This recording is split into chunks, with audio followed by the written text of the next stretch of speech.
আর একটা মজার বিষয়, হ্যাঁ এই দেখো, ওমাল্লা ইউজিবে, আল্লাহ পরে আয়াত বলছেন ওমাল্লা ইউজিবে দাঈ আল্লাহি ফালাইসা বিমুজিজিন ফিল আরদি ওয়ালাইসা লাহু মিন দুনিহি আউলিয়া উলাইকা ফি দালালিম মুবিন। আর যে ব্যক্তি, হ্যাঁ দেখো, আর যে ব্যক্তি আল্লাহর দিকে আহ্বানকারীর কথা মানবে না, মানে আল্লাহর পক্ষ থেকে যে ব্যক্তি আসছে, যে নবী রাসূল আসছেন, হ্যাঁ তাদের কথা যারা মানবে না পৃথিবীতে, আল্লাহকে অপমান করবে বা অপদস্থ করবে বা আল্লাহ পাকের কথা মানবে না, এরা কখনোই আল্লাহ পাককে দায়ী করতে পারবেন না পরবর্তীতে।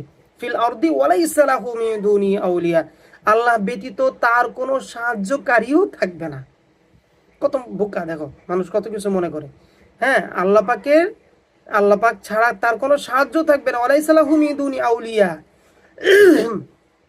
হ্যাঁ উলাইকা ফি দালালিম মুবিন, এই ধরনের লোকরাই পথভ্রষ্ট লিপ্ত, মানে এই ধরনের লোকরাই কি হবে, পথভ্রষ্ট হবে, মানে তারা ভালো বোঝে না, তারা খারাপও বোঝে না। বুঝতে পারছো?